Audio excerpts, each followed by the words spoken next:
Hein?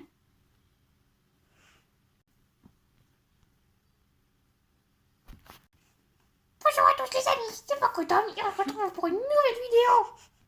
Et aujourd'hui on va faire une nouvelle vidéo. On va faire un unboxing de la nouvelle Nintendo Switch OLED. Ouais. Ah voilà, enfin débarrassé. Heureusement j'avais dit c'était moi qui faisais la vidéo. Ah merde, on voit encore. Bon du coup je disais, on va faire une vidéo sur un unboxing de Switch OLED. Attends, j'arrive.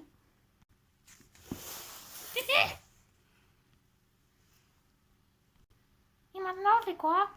Bah faut ouvrir la Switch non? Oui bah justement il attend quoi? Allez c'est bon, cassez-vous.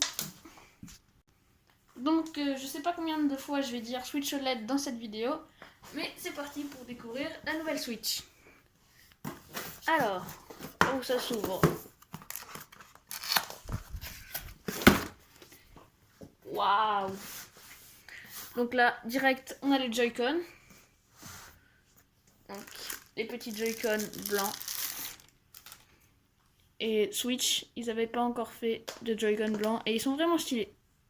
Voilà, donc les petits Joy-Con blancs de la Switch OLED. Là. On va les mettre là. Après, la Switch. Elle est magnifique. Elle est magnifique. Donc vous voyez le devant. Donc le devant totalement écran, c'est vraiment un plein écran. Ça va bien sur les bordures. Donc je vais vous faire la comparaison avec l'autre Switch. Donc là c'est ma Switch à moi. Donc ma Switch à moi, voilà, celle de maintenant. Et bah elle a bien des bordures noires, un gros cadre noir qu'on n'a pas sur la Switch OLED du coup. Un écran qui est beaucoup plus gros. Là qui prend vraiment toute la console. Donc ça c'est bien. Donc du coup voilà la Switch OLED. Donc ça c'est intéressant déjà, un grand écran comme ça. Après peut y avoir un problème avec cet écran, c'est que du coup c'est un peu plus fragile. Donc les nouveautés avec cet écran, c'est que l'écran OLED, il n'y a que les pixels de couleur nécessaires qui s'allument. Sur l'autre Switch, vous allez voir des pixels noirs. Il y a des pixels qui vont s'allumer en noir. Sur cette Switch, c'est les pixels qui vont s'éteindre pour faire apparaître la couleur noire naturelle. Donc ça permet d'avoir une meilleure qualité d'écran. Donc on verra ça tout à l'heure. Aussi, un autre changement, des meilleures finitions. Donc comme vous pouvez voir, les deux Switch, elles sont vraiment exactement pareilles au niveau de la grandeur. Donc après le dessous, bah je suis déçue, il n'y a rien qui change. Le dessous c'est toujours le câble de chargement au même endroit. Et regardez en haut, ils auraient pu le mettre là par exemple. Le câble de chargement serait plus pratique pour quand on fait un support, qu'on puisse charger en jouant en même temps, en jouant en portable. Donc ça serait bien qu'ils le mettent là. Mais bon, ils l'ont pas fait. Donc du coup, le dessous, rien qui change. Donc maintenant, on passe à l'arrière. L'arrière, gros changement. Ça, c'est l'ancienne. Donc voilà, avec ça, vous pouvez voir si je la mets en portable et que je la pose par terre, j'ai juste à faire ça. Et la Switch, bah, c'est pas de la super qualité. Ça s'enlève très facilement. C'est pas très pratique. Donc, après l'arrière, c'est ça la grande nouveauté. Donc ici, vous avez le câble pour... vous avez l'endroit pour charger. La carte micro SD que vous pouvez insérer ici. Et ça, c'est la grande nouveauté. Et au moins, ça tient bien. Là, il n'y a plus de problème. On peut la toucher. Ça glisse à peine. Donc c'est vraiment mieux que l'autre Switch qui est beaucoup moins bien à ce niveau-là. Donc voilà, vous pouvez voir la différence. J'essaie de mettre les deux sans détruire mon ancienne Switch. Voilà, donc vous voyez, c'est quand même une sacrée différence. Et ça fait beaucoup plus moderne. Donc après les Joy-Con, il n'y a vraiment rien qui change. Donc là, je vais les mettre sur la Switch. Avant de voir comment marche la Switch, on va voir le reste du pack. Donc là, on peut enlever ça. Voilà les notices. Je crois que tout le monde s'en fout. Et là, ça nous intéresse. Alors, qu'est-ce que c'est que ça? Donc ça, c'est les câbles HDMI. Il me semble que c'est les câbles HDMI. Hein. Je vais pas les ouvrir parce que pour l'instant, j'en ai pas besoin. Donc voilà, les câbles HDMI, ça c'est pareil que la Switch. Un chargeur. Donc voilà, un chargeur. J'aime vraiment bien ce chargeur, au moins il charge vite par rapport à d'autres que j'ai achetés qui n'étaient pas des vrais Nintendo. Celui-là, il est vraiment bien. Donc le chargeur de Nintendo. Alors on continue. Qu'est-ce que c'est que ça? Ah, la manette. La manette pour mettre les Joy-Con. Elle est magnifique, mais je pense qu'elle est encore mieux avec les Joy-Con dessus. Voilà, donc là j'ai pris mes autres Joy-Con parce que mon frère est en train de connecter la Switch OLED en bas à mon Wi-Fi. Donc voilà à quoi ça ressemble avec les Joy-Con. Je pense que vous connaissez déjà. Donc stylé. Voilà. Donc la manette, elle marche avec les Joy-Con. Donc voilà, c'est les Joy-Con qui se connectent comme s'ils étaient connectés sur la Switch. Et c'est très pratique. Maintenant la suite, ça aussi ça nous intéresse beaucoup. Le petit socle.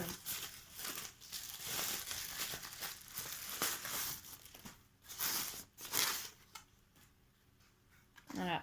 Pareil, beaucoup plus fini que l'ancien socle qui est en bas dans mon salon. Donc vraiment, vraiment stylé. Franchement. Donc voilà, toujours les deux prises USB ici. Voilà, donc un peu plus fini. Et à mon goût, je le trouve quand même plus joli avec ses formes arrondies et tout. Voilà. Ah, bah, j'ai niqué un truc. Ah non, en fait, non, c'est fait exprès. Bon, bah, heureusement. Ok, donc maintenant ça a changé, ça se clipse et ça se déclipse. Donc, assez adaptateur, HDMI out LAN et tout. Tout ce qu'il faut pour streamer n'importe quoi, connecter à la télé. Tout ce qu'il faut. Voilà, donc le socle comme on le connaît bien. Donc j'ai mis mon ancienne Switch sur le socle parce que mon autre Switch, la OLED, est toujours en bas. Bon, c'est bon, j'ai l'autre Switch, j'ai la OLED. Donc on va pouvoir continuer la vidéo. Donc niveau... Là, vous voyez, ça bouge pas. Niveau du socle, ça bouge pas beaucoup. Donc ça va. C'est comme l'autre Switch, ça change pas grand chose. Bien sûr, avec la nouvelle Switch OLED, vous pouvez connecter n'importe quel Joy-Con. Par exemple, là, je vais prendre les Joy-Con de ma Switch. Voilà. C'est les mêmes Joy-Con. C'est vraiment juste l'écran qui change. C'est juste des petites améliorations. Donc j'ai oublié de vous parler plus précisément de derrière. Donc derrière, vous avez cette cale. Donc voilà, ça permet de jouer beaucoup plus facilement. Comme ça. Après, donc on va la mettre comme ça pour vous montrer. Donc vous voyez, vous pouvez vraiment la mettre à plat, comme vous pouvez la mettre beaucoup plus droite. Donc ça, c'est vraiment très pratique. Après, vous voyez les deux Joy-Con en bas. Donc voilà, ça n'a pas changé. Donc après, est-ce que cette Switch OLED vaut vraiment le coup? Ça dépend vraiment de comment vous allez jouer avec votre Switch. Si vous jouez plutôt en portable, comme moi, et bah en vrai, ça vaut pas mal le coup. Parce que derrière, c'est vraiment beaucoup plus pratique que l'autre Switch. Et ça s'enlève pas. Vraiment, ça reste comme c'est. Après, vous avez un plus grand écran. Les couleurs, c'est un détail, mais vous avez une nouvelle couleur en blanc. Les finitions de la Switch sont beaucoup mieux.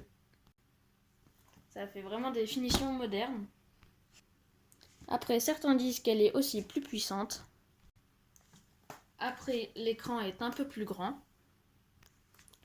Maintenant, si vous jouez plutôt